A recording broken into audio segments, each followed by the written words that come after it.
আসসালামু আলাইকুম সবাইকে। সবাই কেমন আছেন? আলহামদুলিল্লাহ আমিও ভালো আছি। আজকে নতুন একটা ভিডিও নিয়ে আবার চলে আসলাম। আজকের টপিক আমেরিকার লস এঞ্জেলেসে আগুন। কিভাবে এই আগুনের উৎপত্তি? ৭ তারিখে আগুন ধরার পর নেভার কোনো নামগন্ধও নেই।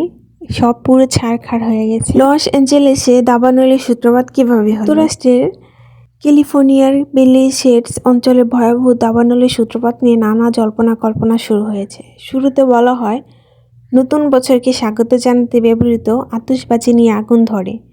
তবে তা নেভানোর কয়েকদিন পর নতুন করে এই আগুনের সূত্রপাত কিভাবে হলো তা নিয়ে প্রশ্ন।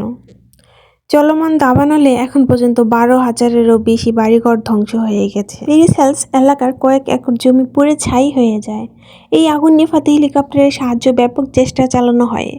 সেসব পাহাড়ি এলাকায় আগুন পুরোপুরি নিয়ন্ত্রণে আসে বলে ধারণা করা হয়। তবে সপ্তাহখানেক পর আবারও একই এলাকায় ভয়াবহ আগুনের সূত্রপাত ঘটে। এই দাবানলের মূল কারণ নিয়ে তদন্ত চলছে। বিশেষজ্ঞরা বলছেন পুরনো আগুনের ধ্বংসাবশেষ থেকে আগুন পুনরায় জ্বলে উঠতে পারে। নিউ ইয়ারের নতুন আগুন যেখানে লেগেছিল, নতুন আগুন তার কাছাকাছি স্থান থেকে ছড়িয়ে পড়েছে বলে স্যাটেলাইট চিত্র থেকে প্রমাণ পাওয়া গেছে। স্থানীয়রা জানিয়েছেন বাতাসের গতিবেগ বাড়ায় আগুন দ্রুত ছড়িয়ে পড়ে এবং নিয়ন্ত্রণের বাইরে চলে যায়। গেল মঙ্গলবার আগুনের সূত্রপাতের লস অ্যাঞ্জেলেসে 6টি দাবানল ছড়িয়ে পড়ে এখনও সক্রিয় রয়েছে 3টি। এর মধ্যে শহরের পশ্চিম অংশে প্যালিসেডস ও পূর্বে একজন দাবানলের ভয়াবহতা সবচেয়ে বেশি।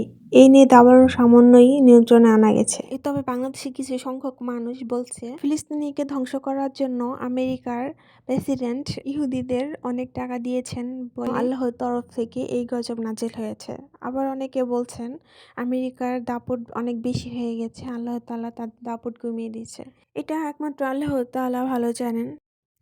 কেউ মন করার কথা বলবেন না। সর্বশেষ আমরা মানুষ জাতি কারো কষ্টের দিন দেখলে আমাদের ভালো লাগে না। সে যতই জুলুমবাজ হোক না কেন, আমাদের হৃদয়ে ক্ষতবিক্ষত হয় কারো বিপদ আসলে, কারো বিপদ দেখলে। তারা যতই জুলুমবাজ হোক না কেন, আল্লাহ তাদের হেদায়েত দিক, এটাই কামনা। আর সবাই আমার চ্যানেলটাকে সাবস্ক্রাইব করে দিবেন। আলহামদুলিল্লাহ আপনাদের ভালোবাসা অনেক এগিয়ে গেছি। আমার সাবস্ক্রাইব 1000-এর উপরে হয়ে গেছে।